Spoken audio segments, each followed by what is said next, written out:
1. The airship. Imagine, if you can, a small room, hexagonal in shape, like the cell of a bee. It is lightened neither by window nor by lamp, yet it is filled with a soft radiance. There are no apertures for ventilation, yet the air is fresh. There are no musical instruments, and yet, at the moment that my meditation opens, this room is throbbing with melodious sounds. An armchair is in the center, by its side a reading desk. That is all the furniture. And in the armchair there sits a swaddled lump of flesh. A woman, about 5 feet high, with a face as white as fungus. It is to her that the little room belongs. An electric bell rang. The woman touched the switch and the music was silent. I suppose I must see who it is, she thought, and set her armchair in motion. The chair, like the music, was worked by machinery, and it rolled her to the other side of the room, where the bell still rang importunately. Who is it? She called. Her voice was irritable, for she had been interrupted often since the music began. She knew several thousand people. In certain directions, human intercourse had advanced enormously. But when she listened into the receiver, her white face wrinkled into a smile. And she said, "Very well. Let us talk. I will isolate myself. I don't expect anything important will happen in the next 5 minutes. For I can give you fully 5 minutes, Kuno. Then I must deliver my lecture on music from the Australian period." She touched the isolation knob so that no one else could speak to her. Then she touched the lighting apparatus, and the little room was plunged into darkness. "Be quick," she called, her irritation returning. "Be quick, Kuno. Here I am in the dark wasting my time." But it was fully 15 seconds before the round plate that she held in her hand began to glow. A faint blue light shot across it, darkening to purple, and presently she could see the image of her son, who lived on the other side of the earth, and he could see her. "Kuno, how slow you are," he smiled gravely. "I really believe you enjoy dwelling." "I have called you before, Mother, but you were always busy or isolated. I have something particular to say." "What is it, dearest boy?" "Be quick. Why could you not send it by phonetic post?" "Because I prefer to say such a thing. I want..." "Well?" "I want you to come and see me." Vashti watched his face in the blue plate. "But I can see you," she exclaimed. "What more do you want?"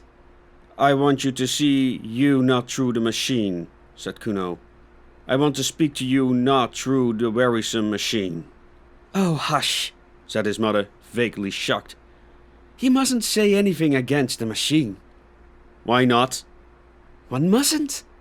"You talk as if a god had made the machine," cried the other. "I believe that you pray to it when you are unhappy. Man made it, do not forget that. Great man, but man. The machine is much, but it's not everything. I see something like you in this plate, but I do not see you. I hear something like you through this telephone, but I do not hear you. That is why I want you to come. Pay me a visit so that we can meet face to face and talk about the hopes that are in my mind." She replied that she could scarcely spare the time for a visit. "The airships barely take 2 days to fly between me and you." "I dislike airships." "Why?" "I dislike seeing the horrid brown earth, and the sea, and the stars when it's dark. I get no ideas in an airship." "I do not get them anywhere else." "What kind of ideas can air give you?" He paused for an instant. "Do you not know 4 big stars that form an oblong, and 3 stars close together in the middle of the oblong, and hanging from those stars 3 other stars?" "No, I do not. I dislike the stars." "But I did give you an idea?" "How interesting. Tell me." "I had an idea that they were like men." "I do not understand." "The 4 big stars are the man's shoulders and his knees. The 3 stars in the middle are like the belts that man once wore. And the 3 stars hanging are like a sword. A sword. Men carried swords about with them to kill animals and other men. It does not strike me like a very good idea, but it's certainly original. When did it come to you first? In the airship. He broke off, and she fancied that he looked sad. She could not be sure, for the machine did not transmit nuances of expression. It only gave a general idea of people, an idea that was good enough for all practical purposes. Vashti thought. The imponderable bloom, declared by a discredited philosophy to be the actual essence of intercourse, was rightly ignored by the machine, just as the imponderable bloom of the grape was ignored by the manufacturers of artificial fruit. Something good enough had long since been accepted by our race. The truth is, he continued, that I want to see the stars again. They are curious stars. I want to see them not from the airship, but from the surface of the earth, as our ancestors did thousands of years ago. I want to visit the surface of the earth. She was shocked again. Mother, you must come, if only to explain to me what is the harm of visiting the surface of the earth. No harm, she replied, controlling herself. But no advantage. The surface of the earth is only dust and mud. No life remains on it, and you would need a respirator, or the cold of the outer air would kill you. One dies immediately in the outer air. I know. Of course I shall take all precautions. And besides, well, she considered and chose her words with care. Her son had a queer temper, and she wished to dissuade him from the expedition. It is contrary to the spirit of the age, she asserted. Do you mean by that contrary to the machine? In a sense, but... His image was a blue plate faded. Kuno! He had isolated himself. For a moment Vashti felt lonely. Then she generated the light in the side of her room. Flooded with radiance and studded with electric buttons revived her. There were buttons and switches everywhere. Buttons to call for food, for music, for closing. There was the hot bath button, by pressure of which a basin of imitation marble rose out of the floor, filled to the brim with a warm, deodorized liquid. There was the cold bath button. There was the button that produced literature. And of course there were the buttons by which she communicated with her friends. The room, though it contained nothing, was in touch with all she cared for in the world. Vashti's next move was to turn off the isolation switch, and all the accumulations of the last 3 minutes burst upon her. The room was filled with the noise of bells and speaking tubes. What was the new food like? Could she recommend it? Had she any ideas lately? Might one tell her one's own ideas? Would she make an engagement to visit the public nursery at an early date, say this day's month? To most of these questions she replied with irritation, a growing quality in this accelerated age. She said that the new food was horrible, that she could not visit the public nurseries through press of engagements, that she had no ideas of her own, but had just been told that 4 stars and 3 in the middle were like a man. She doubted there was much of it. Then she switched off her correspondence, for it was time to deliver her lecture on Australian music. The clumsy system of public gatherings had been long since abandoned. Neither Vashti nor her audience stirred from their rooms. Seated in her armchair she spoke, while they in their armchairs heard her fairly well, and saw her fairly well. She opened in a humorous account of music in the pre-Mongolian epoch, and went on to describe the great outburst of song that followed the Chinese conquest. Remote and primeval as were the methods of Ai Sen-so and the Brisbane school, she yet felt, she said, that study of them might repay the musicians of today. They had freshness. They had, above all, ideas. Her lecture, which lasted 10 minutes, was well received, and its conclusion, she and many of her audience listened to a lecture on the sea. There were ideas to be got from the sea. The speaker had donned a respirator and visited it lately. Then she fed, talked to many friends, had a bath, talked again, and summoned her bed. The bed was not to her liking. It was too large, and she had a feeling for a small bed. Complaint was useless, for beds were of the same dimensions all over the world, and to have an alternative size would have involved vast alterations in the machine. Vashti isolated herself. It was necessary, for neither day nor night existed under the ground, and reviewed all that had happened since he had summoned the bed lost. Ideas? Scarcely any. Events. Was Kuno's invitation an event? By her side, there was a survival of the ages of litter. One book. This was the book of the machine.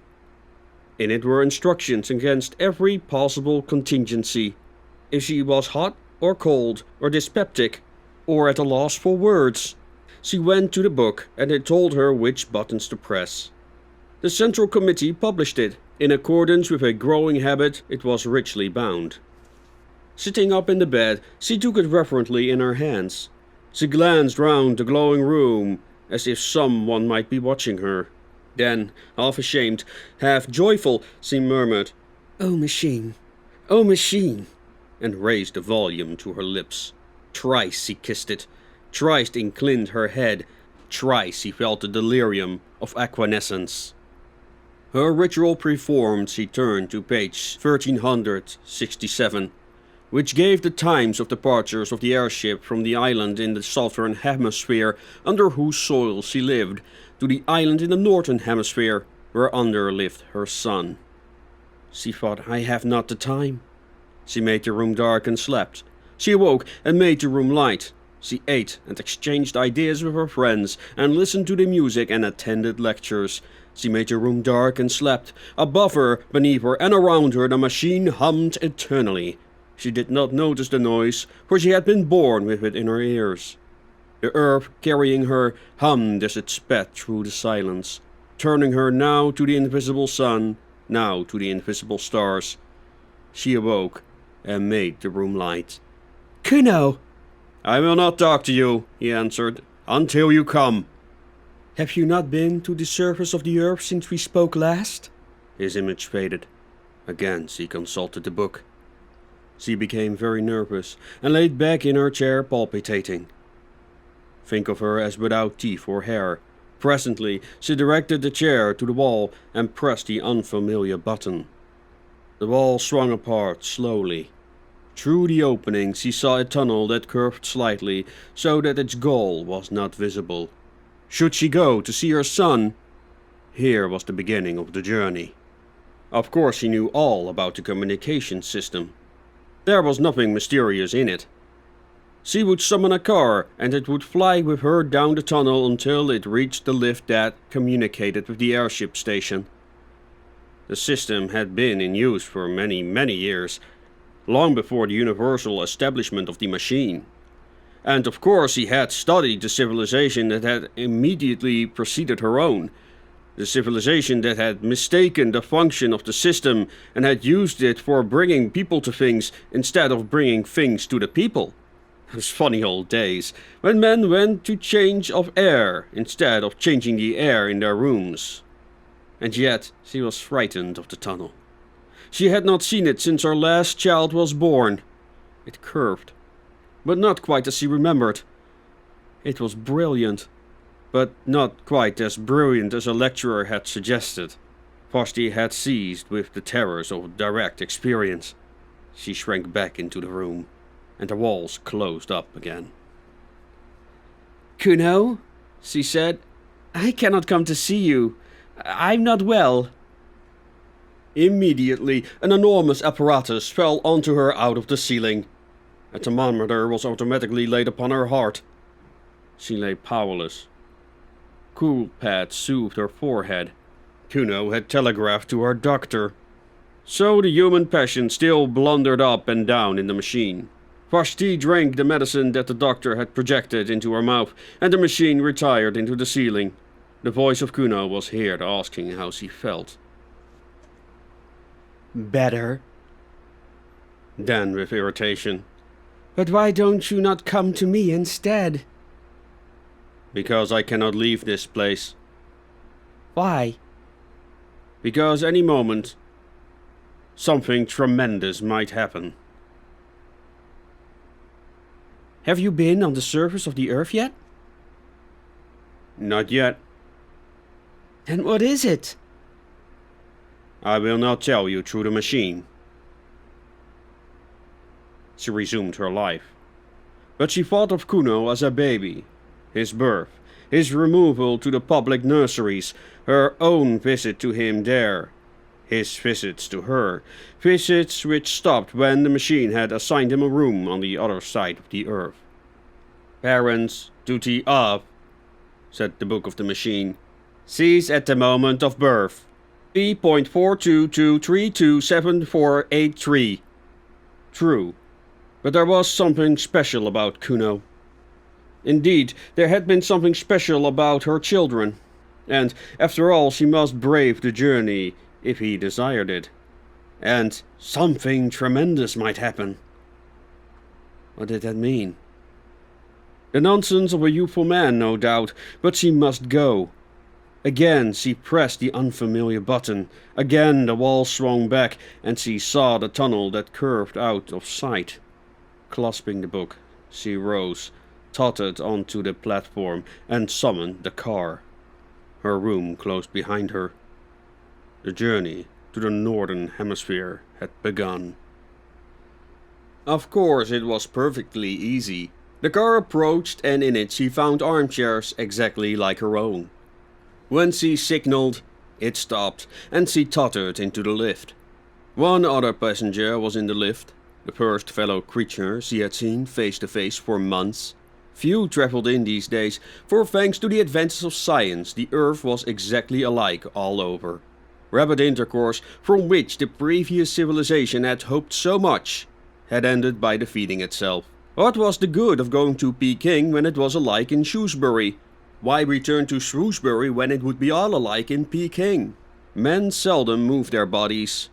All unrest was concentrated in the soul.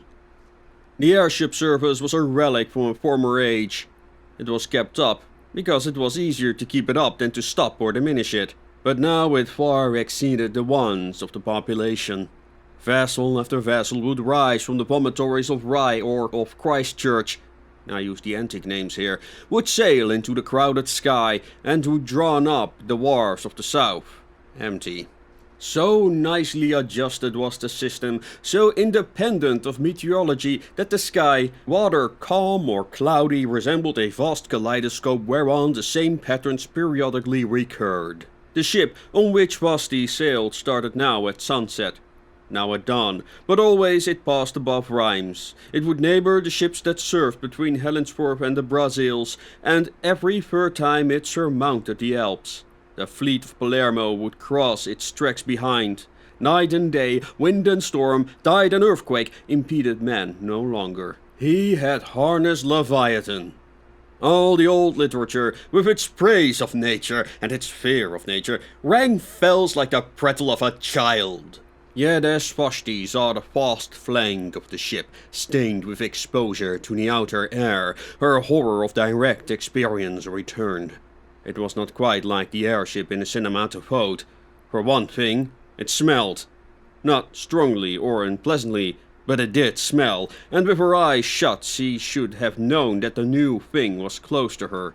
And then she had to walk to it from the lift, had to submit to the glances from the other passengers. The man in front dropped his book. No great matter, but it disquieted them all. In the rooms, if the book was dropped, the floor raised it mechanically. But the gangway to the airship was not so prepared, and the sacred volume lay motionless. They stopped. The thing was unforeseen, and the man, instead of picking up his property, felt the muscles of his arm to see how they had failed him. Then someone actually said, with direct utterance, "We shall be late." And they trooped on board, Vashti fretting on the pages as he did so. Inside her anxiety increased. The arrangements were old-fashioned and rough. There was even a female attendant, to whom she would have to announce her wants during the voyage. Of course, a revolving platform ran the length of the boat, but she was expected to walk from it to her cabin. Some cabins were better than others, and she did not get the best. She thought the attendant had been unfair, and spasms of rage shook her. But the glass valves had closed, and she could not go back.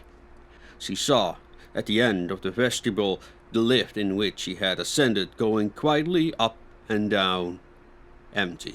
Beneath those corridors of shining tiles were rooms, tier below tier reaching far into the earth, and in each room there sat a human being, eating or sleeping or producing ideas. And buried deep in the hive was her own room. Vashti was afraid. "Oh, machine," she murmured and caressed her book, and was comforted. Then the sides of the vegetable seemed to melt together, as do the passages that were seen in dreams. The lift vanished. The book that had been dropped slid to the left and vanished. Polished tiles rushed by like a stream of water. There was a slight jar, and the airship, issuing from its tunnel, soared above the waters of the tropical ocean. It was night. For a moment she saw the coast of Sumatra edged by the phosphorescence of waves and crowned by lighthouses, still sending forth their disregarded beams. These also vanished, and only the stars distracted her. They were not motionless, but swayed to and fro above her head, thronging out one skylight into another, as if the universe and not the airship was careening. And, as often happens on clear nights, they seemed now to be in perspective, now on a plane, now piled tier beyond tier into an infinite heavens, now concealing infinity, a roof limiting forever the vision of man. In either case they seemed intolerable. "Are we to travel in the dark?" called the passengers angrily. And the attendant, who had also been careless, generated the lights and pulled down the blinds of the pliable metal. When the airships had been built, the desire to look directly at things still lingered in the world. Hence the extraordinary number of skylights and windows, and the proportionate discomfort to those who were civilized and refined. Even in Vashti's cabin, one star peeped through a flaw in the blind, and after a few hours of uneasy slumber, she was disturbed by an unfamiliar glow, which was the dawn. Quick as the ship had sped westward, the earth rolled eastward quicker still, and had dragged back Vashti and her companions towards the sun. Science could prolong the night, but only for a little, and all those high hopes of neutralizing the earth's diurnal revolution had passed, together with hopes they were possibly higher. To keep pace with the sun, or even to outstrip it, had been the aim of the civilization preceding this. Racing aeroplanes had been built for the purpose, capable of enormous speed and steered by the greatest intellects of the epoch. Round the globe they went, round and round, westward, round, and amidst humanity's applause. In vain. The globe went eastward quicker still. Horrible accidents occurred, and the committee of the machine, at the time rising into prominence, declared the pursuit illegal, unmechanical, and punishable by homelessness. Of homelessness more will be said later. Doubtless the committee was right. Yet the attempt to defeat the sun aroused the lost common interest that our race experienced about the heavenly bodies, or indeed about anything. It was the last time that men were compacted by thinking of a power outside the world. The sun had conquered, yet it was the end of his spiritual domain. Dawn, midday, twilight, the zodiacal path touched neither man's life nor their hearts, and the science retreated into the ground, to concentrate herself upon problems that she was certain of solving. So when Vashti found her cabin invaded by a rosy finger of light, she was annoyed, and tried to adjust the blind. But the blind flew up altogether, and she saw through the skylight small pink clouds swaying against a background of blue, and as the sun crept higher, its radiance entered direct, brimming down the wall like a golden sea. It rose and fell with the airship's motion, just as waves will rise and fall, but it advanced steadily as a tide advances. Unless he was careful, it would strike her face. A spasm of horror shook her, and she rang for an attendant. The attendant too was horrified, but she could do nothing. It was not her place to mend the blind. She could only suggest that the lady should change her cabin, which she accordingly prepared to do. People were almost exactly alike all over the world, but the attendant of the airship, perhaps owing to her exceptional duties, had grown a little out of the common. She had often to address passengers with direct speech, and this has given her a certain roughness and originality of manner. When Vashti served away from the sunbeams with a cry, she behaved barbarically. She put out her hand to steady her. "How dare you!" exclaimed the passenger. "You forget yourself." The woman was confused and apologized for not letting her fall. People never touched one another. The custom had become obsolete, owing to the machine. "Where are we now?" asked Vashti haughtily. "We are over Asia," said the attendant, eager to be polite. "Asia. You must excuse my common way of speaking. I have got into the habit of calling places over which I pass by their unmechanical names." "Oh, I remember Asia. The Mongols came from it. Beneath us in the open air stood a city that once was called Simla." "Have you ever heard of the Mongols and the Brisbane school?" "No." "Brisbane also stood in the open air." "Those mountains to the right, let me show you them." She pushed back and battle blind. The main chain of the Himalayas was revealed. "They were once called the roof of the world, those mountains." "What a foolish name." "You must remember that before the dawn of civilizations, they seemed to be an impenetrable wall that touched the stars. It was supposed to be one of those, but the gods could exist above their summit. How we have advanced, thanks to the machine." "How we have advanced, thanks to the machine," said Vashti. "How have we advanced, thanks to the machine?" echoed the passenger from who had dropped his book the night before and who was standing in the passage. "And that white stuff in the cracks. What is it?" "I have forgotten its name." "Cover the windows, please. These mountains give me no ideas." The northern aspect of the Himalayas was in deep shadow.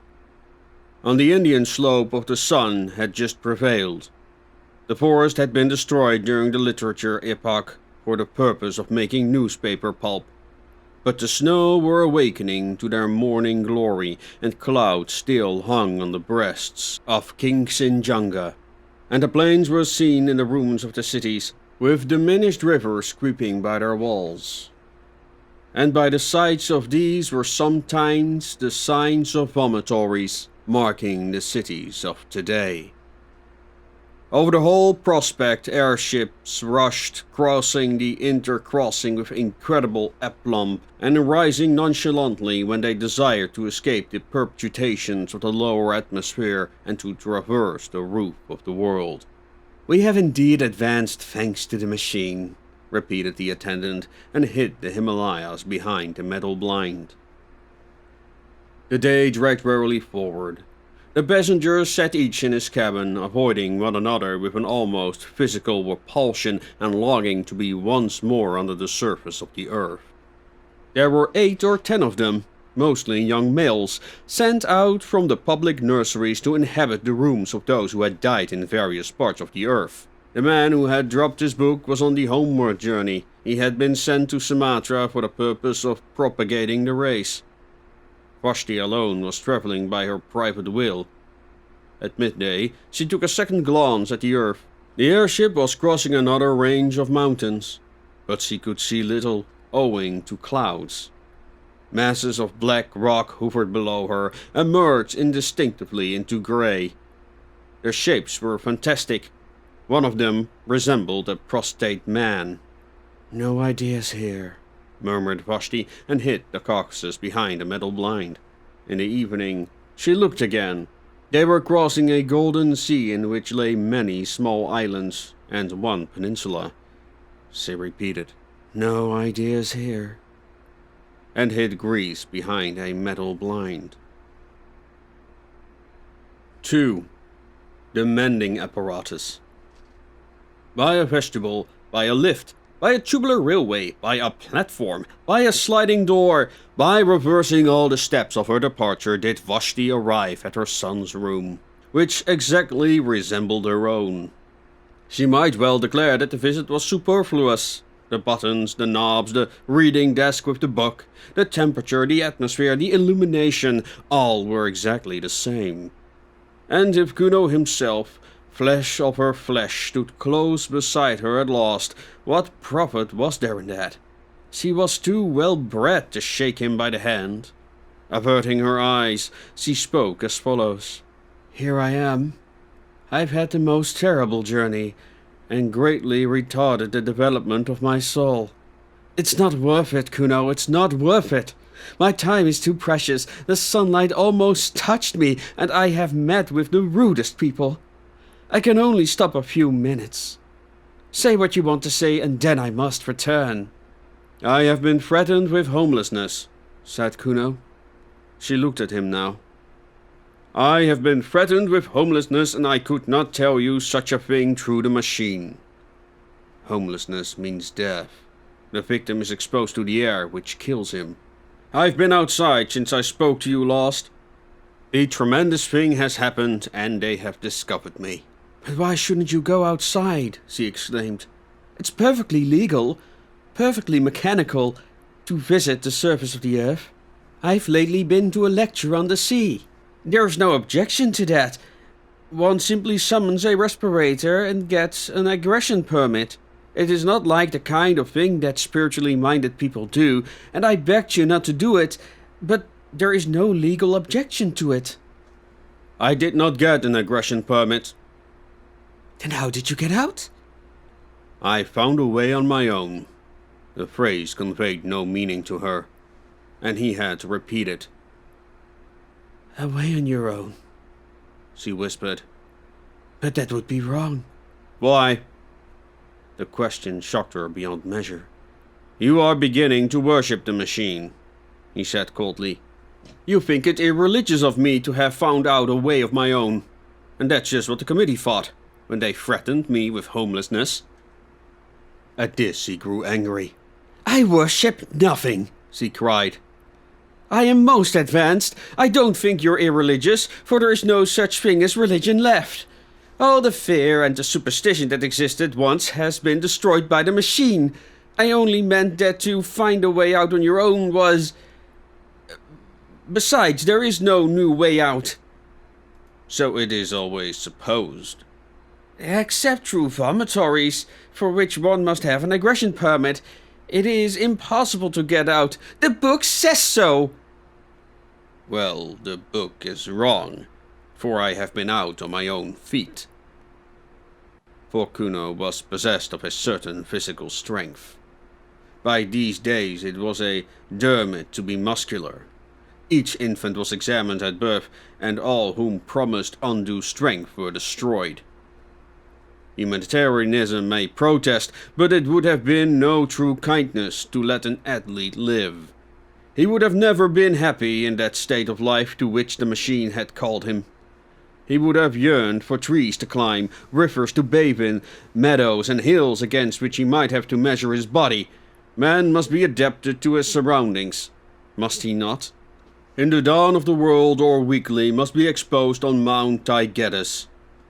In its twilight or strong will suffer euthanasia, so that the machine may progress. That the machine may progress. That the machine may progress eternally. You know that we have lost the sense of space? We say space is annihilated, but we have annihilated not space, but the sense thereof. We have lost a part of ourselves. I determined to recover it, and I began by walking up and down the platform of the railway outside my room. Up and down until I was tired, and so did recapture the meaning of near and far. Near is the place to which I can get quickly on my feet, not a place to which the train or the airship will take me quickly. Far is the place to which I cannot get quickly on my feet. The vomitory is far, though I can be there in 38 seconds by summoning the train. Man is the measure, that was my first lesson. Man's feet are the measure for distance, his hands are the measure for ownership, his body the measure for all that is lovable and desirable and strong. Then I went further. It was then that I called to you for the first time. and you would not come. The city, as you know, is built deep beneath the surface of the earth, with only the vomitories protruding. Having paced the platforms outside my own room, I took the lift to the next platform and paced that also. And so with each in turn, until I came to the topmost, above which begins the earth. All the platforms were exactly alike, and all I gained by visiting them was to develop my sense of space and my muscles. I think I should have been content with this. It's not a little thing. But as I walked and brooded, it occurred to me that our cities have been built in the days when men still breathed the outer air, and that there been ventilation shafts for the workmen. I could think of nothing but these ventilation shafts. Had they been destroyed by all these food tubes and medicine tubes and music tubes, and that the machine had evolved lately? Or did traces of them remain? One thing was certain, if I came upon them anywhere, it would be in the railway tunnels on the topmost story. Everywhere else, all spaces were accounted for. I am telling my story quickly, but I don't think I was not a coward, or that your answers never depressed me. It's not the proper thing, it's not mechanical, it's not decent to walk alone a railway tunnel. I did not fear that I might tread upon a live rail and be killed. I feared something far more intangible. Doing what was not contemplated by the machine. Then I said to myself, manage the measure. And I went, and after many visits I found an opening. The tunnels, of course, were lightened. Everywhere is light, artificial light. Darkness is the exception. And so when I saw a dark gap in the tiles, I knew that was an exception, and I rejoiced. I put in my arms. I could put in no more at first. And I waved it around and round in ecstasy. I loosened another tile and put my head in, shouted into the darkness, "I am coming and I shall do it yet!"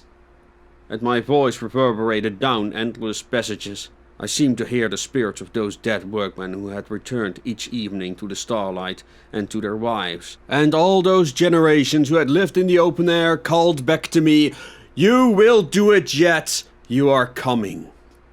He paused. And, absurd as he was, his last words moved her. For Kuno had lately asked to be a father, and his request had been refused by the committee. He was not the type that the machine desired to hand on. Kuno continued. Then a train passed. It brushed by me, but I thrust my head and arms into the hole.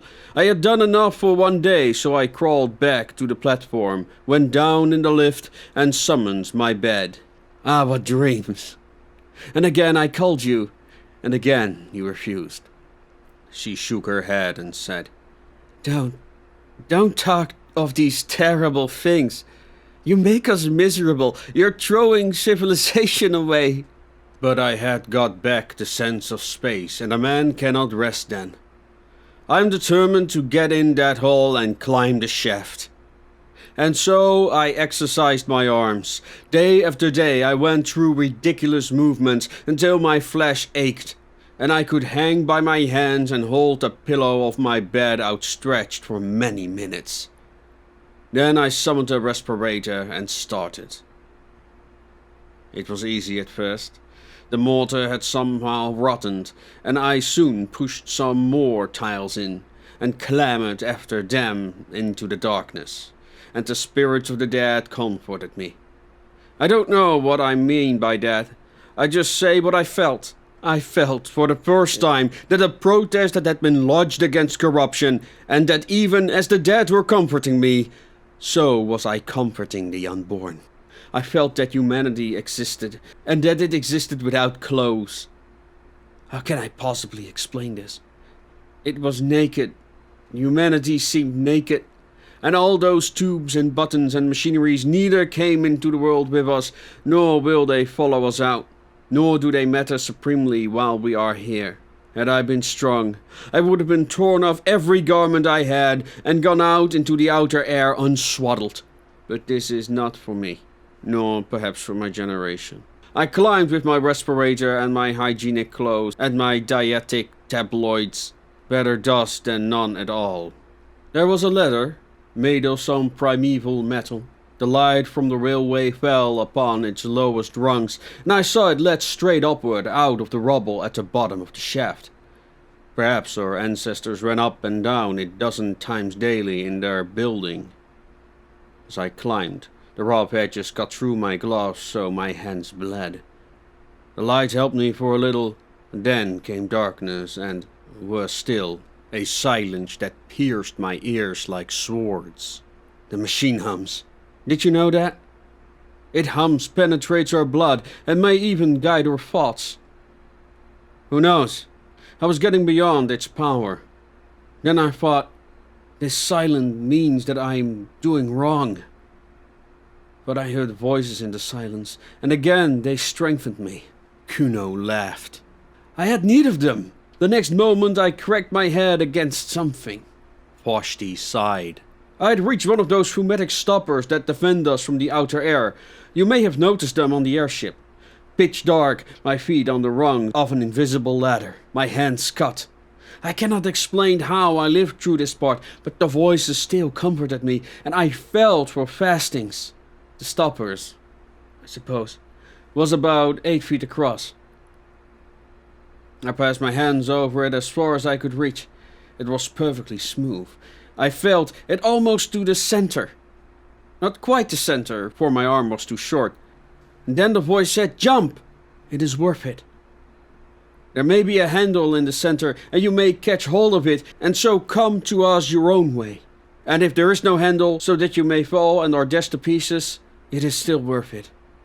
You will still come to us your own way." So I jumped. There was a handle, and... He paused. Tears gathered in his mother's eyes. She knew that he was fated.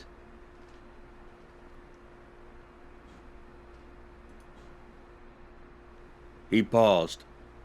Tears gathered in his mother's eyes. She knew he had been fated. If he did not die today, he would die tomorrow. There was no room for such a person in the world. And with her pity, disgust mingled. She was ashamed at having borne such a son. She, who had always been so respectable and so full of ideas. Was he really the little boy to whom she had taught the use of his stops and buttons, and to whom she had given his first lessons in the book? The very hair that had disfigured his lips showed that he was reverting to some savage type. On atavism, the machine can have no mercy. There was a handle, and I did catch it. I hung trance over the darkness and heard the hum of those machines at the last whisper in a dying dream. All the things I cared about and all the people I had spoken to through the tubes appeared infinitely little. Meanwhile the handle revolved. My weight had set something in motion, and I spun slowly, and then... I cannot describe it. I was lying with my face to the sunshine.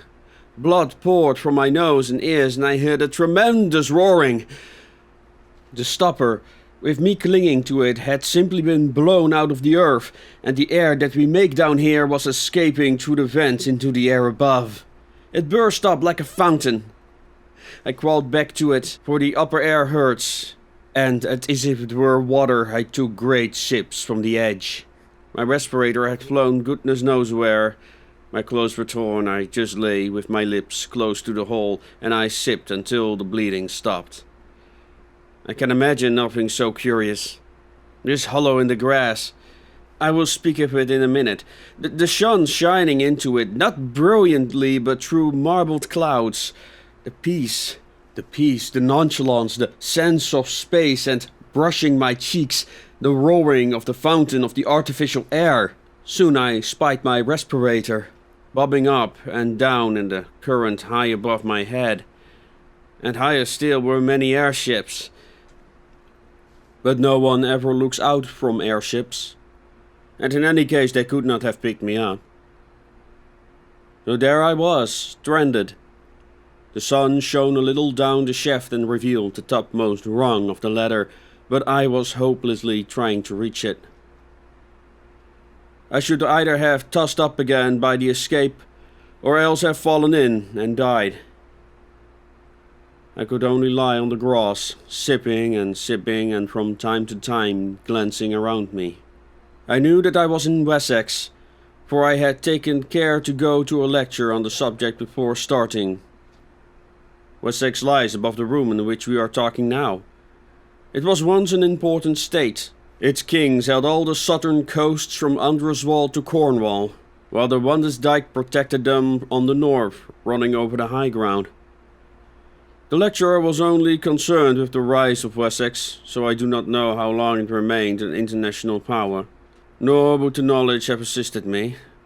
To tell the truth, I could do nothing but laugh during this part. There was I, with a pneumatic stopper to my side and a respirator bobbing over my head, imprisoned, all three of us, in a grass-grown hollow that was edged with fern. Then he grew grave again.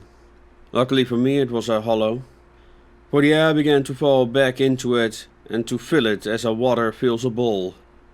I could crawl about. Presently I stood, I breathed a mixture in which the air that hurts predominated wherever I tried to climb to the sides. This was not so bad.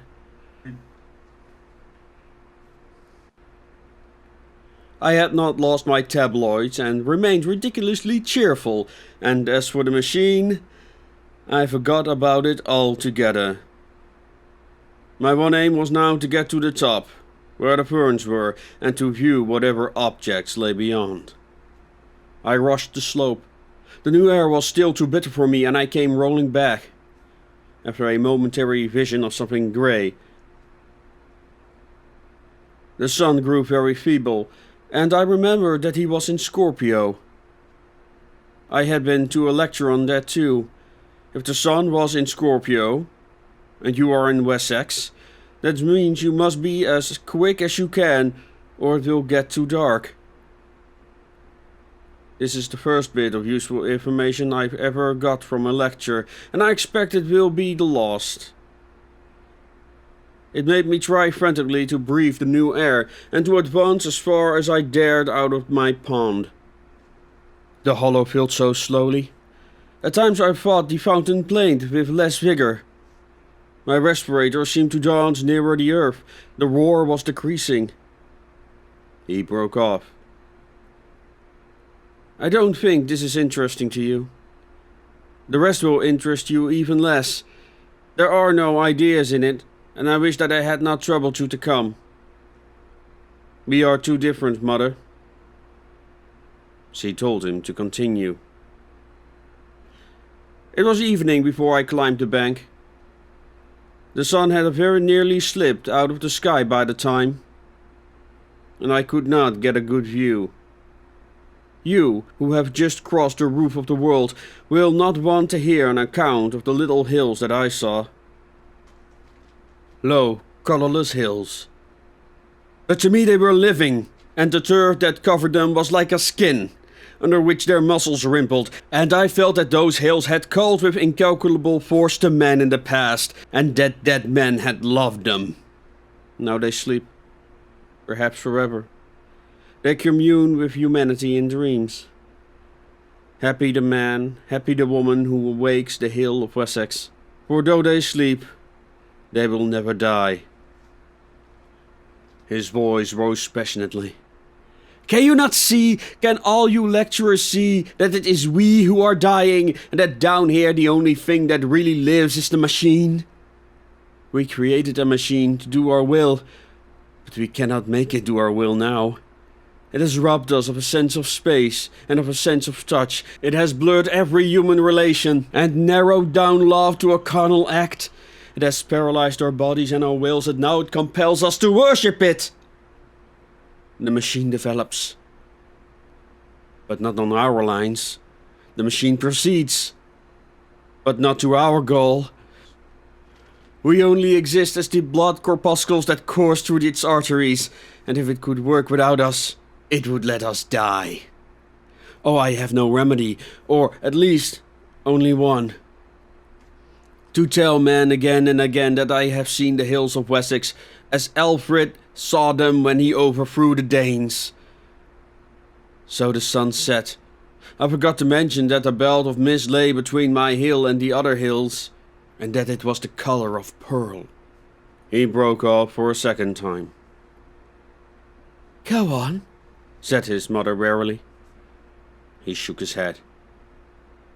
"Go on. Nothing that you say can distress me now. I'm hardened." "I had meant to tell you the rest, but I cannot. I know that I cannot. Goodbye."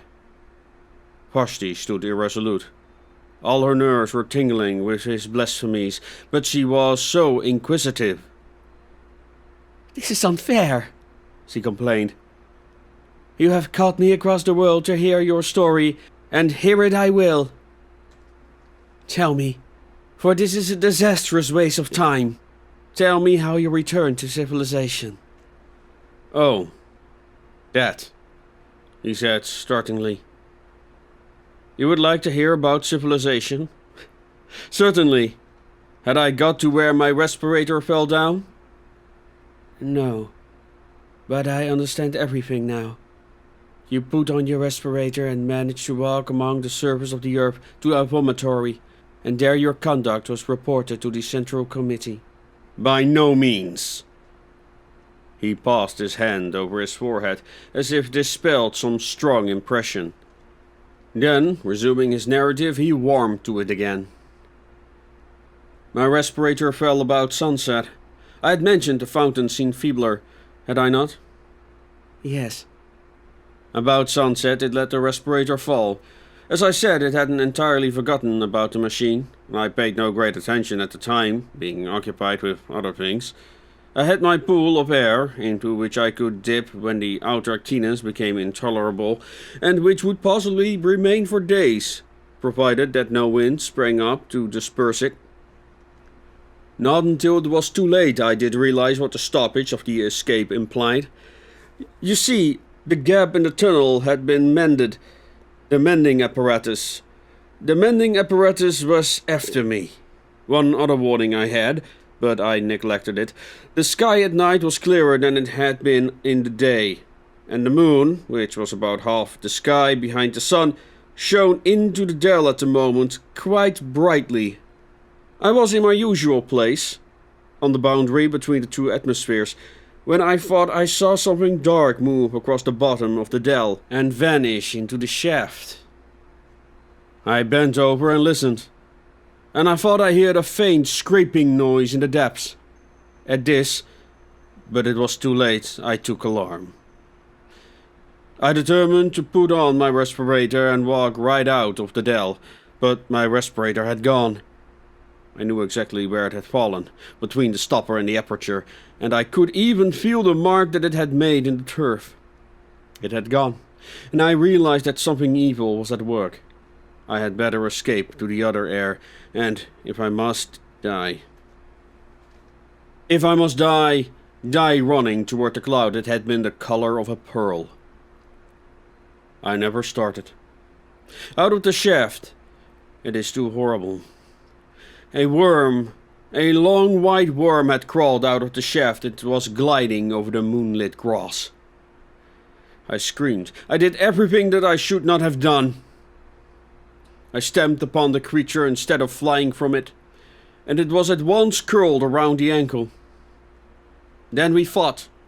The worm let me run all over the dell, but edged up my leg as I ran. "Help!" I cried. That part too is awful. It belonged to the part that you'll never know. "Help!" I cried. Why can we not suffer in silence? "Help!" I cried. Then my feet were wound together. I fell. I was dragged away from the dear ferns and the living hills, and past the great metal stopper. I can tell you this part. And I thought I might save me again if I caught hold of the handle. It also was enwrapped. It also. Oh, the whole dell was full of the things. They were searching it in all directions. They were denuding it, and the white snouts of the others peeped out of the hole, ready if needed. Everything that could have been moved they brought. Brushwood, bundles of fern, everything, and down we went entwined into hell. The last thing I saw, before the stopper closed after us, were certain stars, and I felt that a man of my sort lived in the sky. For I did fight. I fought till the very end, and it was only my head hitting against the ladder that quieted me. I woke up in this room. The worms had vanished. I was surrounded by artificial air, artificial light, artificial peace.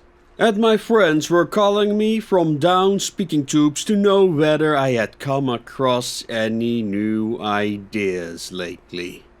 Here his story ended. Discussion of it was impossible, and Vashti turned to go. "It will end in homelessness," she said quietly. "I wish it would," retorted Kuno. "The machine has been most merciful." "I prefer the mercy of God." "By that superstitious phrase, do you mean you could live in the outer air?" "Yes." "Have you ever seen, round the vomitories, the bones of those who were extruded after the Great Rebellion?" "Yes." "They were left there, they perished for our edification. A few crawled away, but they perished too. Who can doubt it? And so with the homeless of our own day, the surface of the earth supports life no longer." "Indeed." "Ferns and little grass may survive, but all higher forms have perished. Has any airships detected them?" "No." "Has any lecturers dealt with them?" "No." "Then why this obstinacy?" "Because I have seen them!" he exploded. "Seen what?" "Because I have seen her in the twilight. Because she came to my help when I called. Because she, too, was entangled by the worms and, luckier than I, was killed by one of them piercing her throat." He was mad. Vashti departed, nor in the troubles that followed did she ever see his face again. Part 3. The Homeless. During the years that followed Kuno's escapades, two important developments took place in the machine. On the surface, they were revolutionary, but in either case man's mind had been prepared beforehand, and they did not express tendency that they were latent already. The first of these was the abolition of respirators. Advanced thinkers like Vashti had always held it foolish to visit the surface of the earth. Airships might be necessary, but what was the good of going out for mere curiosity and crawling along for a mile or two in a terrestrial motor? The habit was vulgar and perhaps faintly improper. It was unproductive of ideas and had no connection with the habits that really mattered. So respirators were abolished, and with them, of course, the terrestrial motors. And except for a few lecturers who complained that they were debarred access to their subject matter, the development was accepted quietly. Those who still wanted to know what the earth was like had after all only to listen to some gramophone or to look into some cinematophote. And even the lecturers acquiescent when they found that a lecture on the sea was none the less stimulating when it was compiled out of other lectures that had already been delivered on the same subject. "Beware of first-hand ideas," exclaimed one of the most advanced of them. "First-hand ideas do not really exist. They are but the physical impressions produced by love and fear, and on this gross foundation, who could erect a philosophy? Let your ideas be second-hand, and if possible tenth-hand, for then they will be far more removed from that disturbing element, direct observation. Do not learn anything about this subject of mine, the French Revolution. Learn instead what I think of what Erchi-Man thought, Urizen thought, Gotch thought, Ho Young thought, Chibo Singh thought, Lafcadio, Hearn thought, Carlyle thought, Mirabeau said about the French Revolution. Through the medium of these 10 great minds, the blood that was shed at Paris and the windows that were broken at Versailles will be clarified to an idea which you may employ most profitably in your daily lives. But be sure that the intermediates are many and varied, for in history one authority exists to counteract another. Yours then must counteract this skepticism of Ho Young and Enchiramon. I must myself counteract the impudious of Gotch.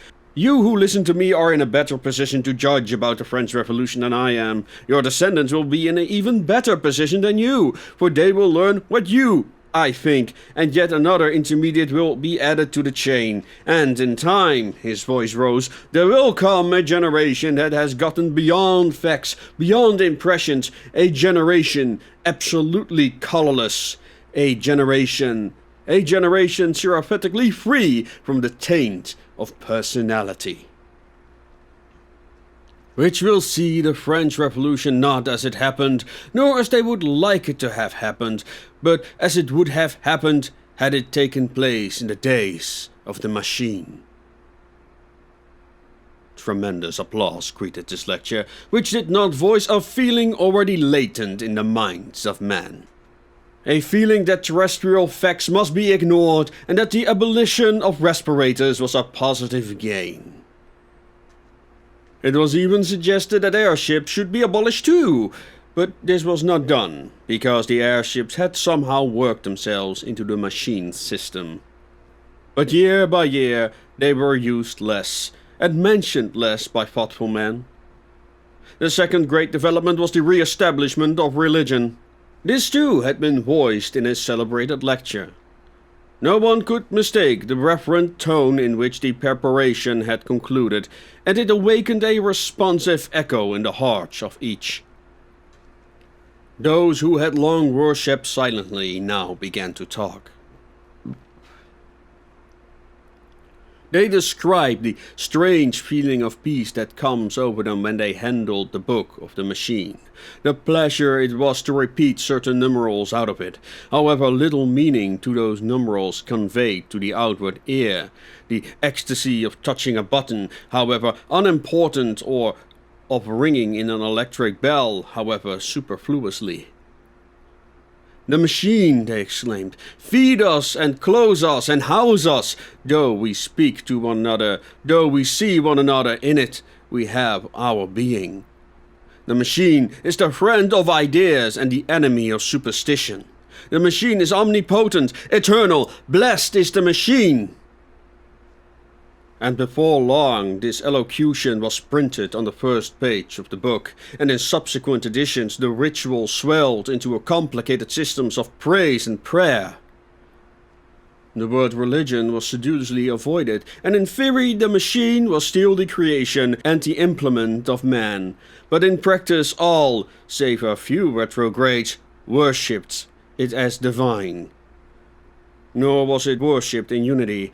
Or believer would be chiefly impressed by the blue optic plate through which he saw other believers. Another by mending apparatus which sinful Kuno had compared to worms. Another by lifts, another by the book, and each would pray to this or to that, and ask it to intercede for him with the machine as a whole. Prosecution, that was also present. It did not break out, for reasons that will be set forward shortly. But it was latent, and who did not accept the minimum known as the undenominable mechanism lived in danger of homelessness, which means death, as we know. But to attribute these two great developments to the Central Committee is to take a very narrow view of civilization. The Central Committee announced the developments, it is true, but they were no more the cause of them than were the kings of the imperialistic period the cause of war. Rather, they did yield to some invincible pressure, which came to no one knew whither, or which, when gratified, was succeeded by some new pressure, equally invincible. To such a state of affairs, it is convenient to give the name of progress. No one confessed the machine was out of hand. Year by year it was served with increased efficiency and decreased intelligence. The better a man knew his duties upon it, the less he understood the duties of its neighbor, and in all the world there was no one who understood the monster as a whole. Those monster brains had perished. They had left full direction, it is true, and their successors had each of them mastered a portion of those directions. But humanity, in its desire for comfort, had overreached itself. It had exploited the riches of nature too far. Quietly and complacently, it was sinking into decadence, and progress had come to mean the progress of the machine.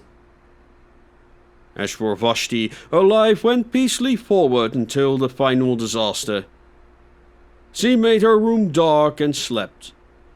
She awoke and made the room light. She lectured and attended lectures. She exchanged ideas with her innumerable friends and believed she was growing more spiritual. At times a friend was granted euthanasia and left his or her room for the homelessness that is beyond all human conception. Vashti did not much mind. After an unsuccessful lecture, she would sometimes ask for euthanasia herself, but the death rate was not permitted to exceed the birth rate, and the machine had hereinter refused it to her.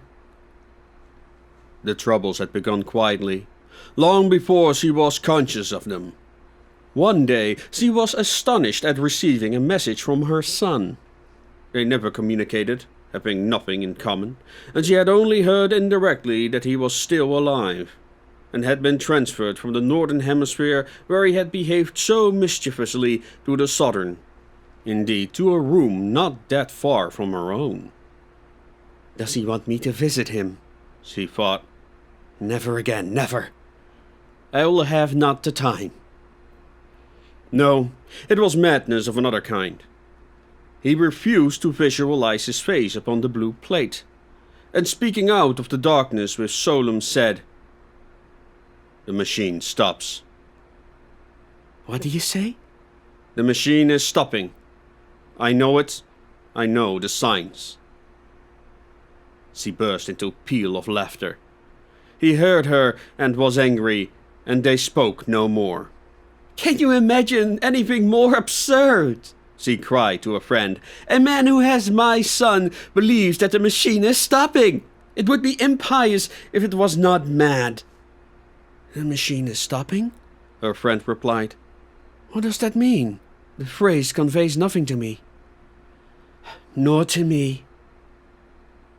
He does not refer, I suppose, to the troubles that have been with the music? Oh no, of course not. Let us talk about music. Have you complained to the authorities? Yes, and they say it wants mending, and referred me to the committee of the mending apparatus. I complained of those curious gasping sighs that disfigured the symphonies of the Brisbane school. They sound like someone in pain. The committee of the mending apparatus say they shall remedy it shortly. Obscurely worried, she resumed her life. For one thing, the defect in the music irritated her. For another, she could not forget Kuno's speech. If he had known that the music was out of repair, she could not know it, for he detested music. If he had known it was wrong, "The machine stops," was exactly the venomous sort of remark he would have made. Of course he had made it at a venture, but the coincidence annoyed her, and she spoke with some petulance to the committee of the mending apparatus. They replied as before that the defect would be set right shortly. Shortly? At once, she retorted. Why should I be worried by imperfect music? Things are always put right at once. If you do not mend it at once, I shall complain to the Central Committee. No personal complaints are received by the Central Committee, the committee of the mending apparatus replied. Through who am I to make my complaints then? Through us. I complain then. Your complaint shall be forwarded in this turn. Have others complained? This question was unmechanical, and the committee of the mending apparatus refused to answer it. It's too bad, she exclaimed to another of her friends. There never was such an unfortunate woman as myself. I can never be sure of my music now. It gets worse and worse each time I summon it. I do have my troubles, the friend replied. Sometimes my ideas are interrupted by slight jarring noise. What is it? I do not know, whether it is inside my head or inside the wall. Complain in any case. I have complained, and my complaint will be forwarded in this turn to the Central Committee. Time passed, and they resented the defects no longer. The defects had not been remedied, but the human tissue in that latter day had become so subservient that they readily adapted themselves to every caprice of the machine. The sigh at the crises of the Brisbane Symphony no longer irritated Vashti. She accepted it as part of the melody. The jarring noise, whether in the head or the wall, was no longer resented by her friend, and so with the mildly artificial fruit, so with the bathwater that began to stink, so with the defective rhythm and the poetry machine had taken to emit. All were bitterly complained of at first, and then acquiescent in and forgotten. Things went from bad to worse unchallenged. It was otherwise with the failure of the sleeping apparatus. That was more serious stoppage. There came a day when all over the world, in Sumatra, in Wessex, in the innumerable cities of Courland and Brazil, the beds, when summoned by their tired owners, failed to appear. It may seem a ludicrous matter, but from it we may date the collapse of humanity. The committee responsible for the failure was assailed by complaints from it referred, as usual, to the Committee of the Mending Apparatus, who in turn assured them that their complaints would be forwarded to the Central Committee. But the discontent grew, for mankind was not yet sufficiently adaptable to do without sleeping. "Someone is meddling with the machine," they began. "Someone is trying to make mankind king, to reintroduce the personal element. Punish that man with homelessness. To the rescue! Avenge the machine! Avenge the machine! War! Kill the man!" But the Committee of the Mending Apparatus now came forward, and allayed the panic with well-chosen words. It confessed that the mending apparatus was itself in need of repair. The effect of this frank confession was admirable. "Of course," said a famous lecturer, he of the French Revolution, who gilded each new decay with splendor, "of course we shall not press our complaints now. The mending apparatus had treated us so well in the past that we all sympathize with it, and will wait patiently for its recovery. In its own good time it will resume its duties. Meanwhile let us do without our beds, our tabloids, and other little wants. Such, I feel, would be the wish of the machine." Thousands of miles away his audience applauded. The machine still linked them. Under the seas, beneath the roots of the mountains, when the wires through which they saw and heard, the enormous eyes and ears that were their heritage, and the hum of the many workings clothed their thoughts in one garment of subserviency. Only the old and the sick remained ungrateful, for it was rumored that euthanasia too was out of order, and that pain had reappeared among men. It became difficult to read. The blight entered the atmosphere and dulled its luminosity. At times Vashti could scarcely see across her room. The air, too, was foul. Loud were the complaints, impotent the remedies, heroic the tone of the lecturers as he cried, "Courage! Courage! What matters so long as the machine goes on? To it the darkness and the light are one!" And though things improved again after a time, the old brilliancy was never recaptured, and humanity never recovered from its entrance into twilight. There was a hysterical talk of measures, or provincial dictatorship, and the inhabitants of Sumatra were asked to familiarize themselves with the workings of the central power station, the said power station being situated in France. But for the most part panic reigned, and men spent their strength praying to their books, tangible proof of the machine's omnipotence. There were gradations of terror. At times came rumors of hope. The mending apparatus was almost mended. The enemies of the machine had been gotten under. New nerve centers were evolving which would do the work even more magnificently than before. But there came a day when, without the slightest warning, without any previous hint of feebleness, the entire communication system broke down all over the world, and the world, as they understood it, ended. Vashti was lecturing at the time, and her earlier remarks had been punctuated with applause. As he proceeded, the audience became silent, and at the conclusion there was no sound. Somewhat displeased, she called to a friend who was a specialist in sympathy. No sound. Doubtless the friend was sleeping, and so with the next friend, whom she tried to summon, and so with the next, until she remembered Kuno's cryptic remark. The machine stops. The phrase still conveyed nothing. If eternity was stopping, it would of course be set going shortly. For example, there was still a little light and air. The atmosphere had improved a few hours previously. There was still the book, and while there was the book, there was security. Then she broke down. For the sensation of activity came an unexpected terror. Silence. She had never known silence, and the coming of it nearby killed her. It did kill many thousands of people outright. Ever since her birth she had been surrounded by the steady hum. It was to the ear what artificial air was to the lungs. An antagonizing pain shot across her head. And scarcely knowing what she did, she stumbled forward and pressed the unfamiliar button, the one that opened the door of her cell. Now the door of the cell worked on a simple hinge of its own. It was not connected with the central power station, dying far away in France. It opened, rousing immoderate hopes in Vashti, for she thought that the machine had been mended.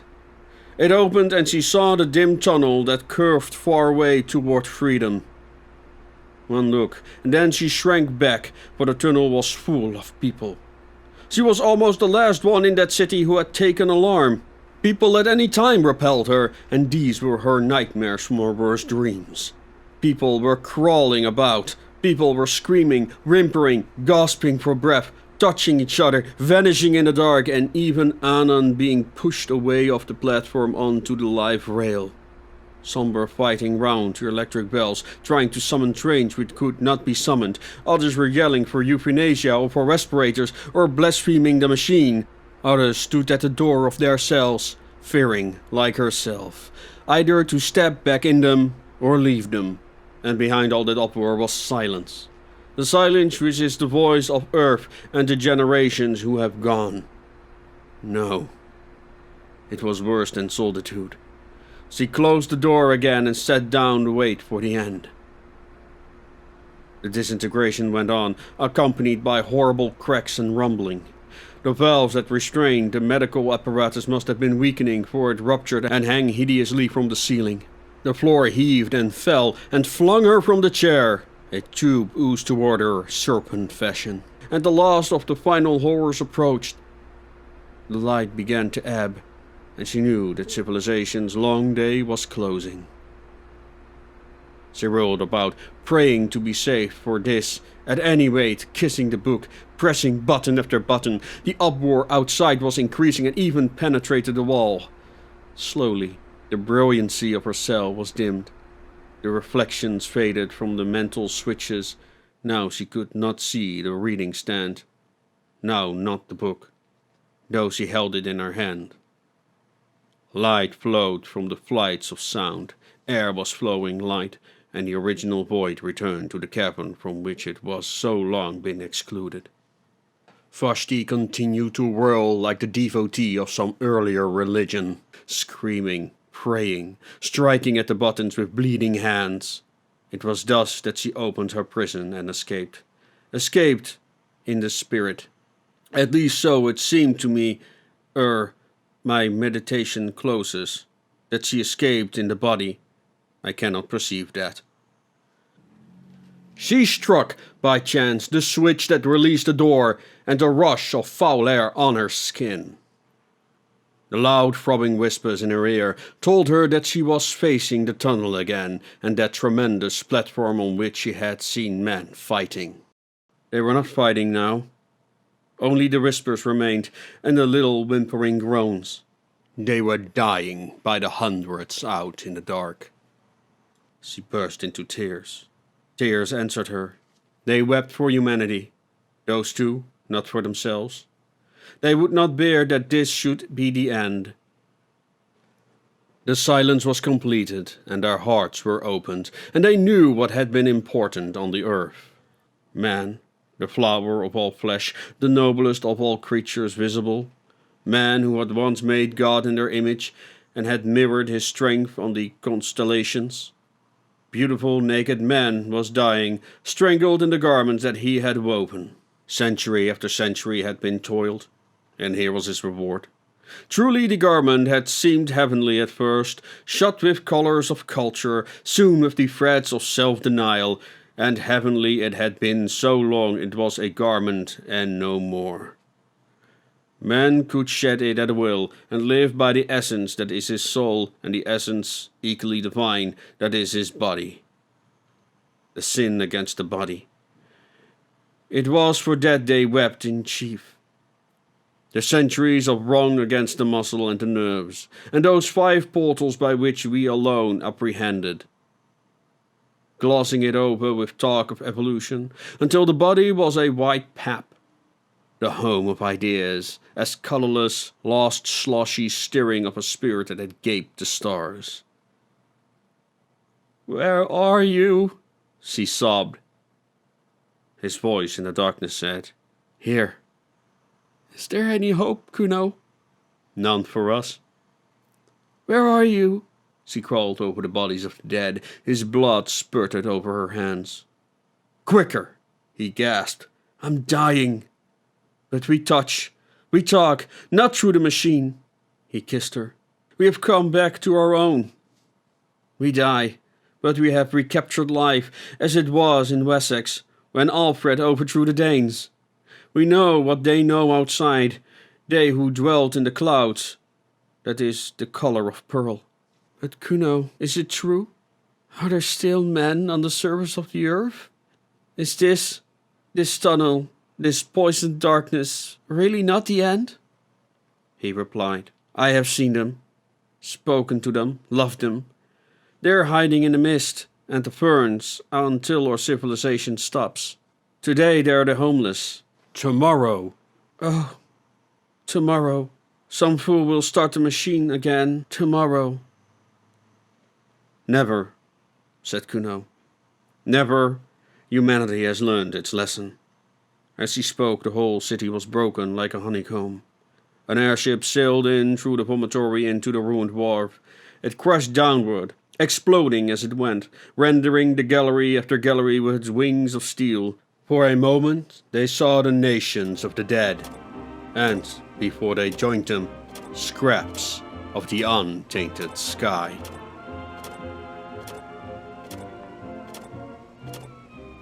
Thank you for listening, ladies and gentlemen. This is Bonsert. If you enjoyed my presentation, I would love to hear your thoughts on this masterpiece and its predictions by Edward Forster. And of course, give this video a like. If you enjoyed my work, you can find my services on Fiverr and Voices, as well as read my own original short stories in the description below. Have a wonderful week, and till next time.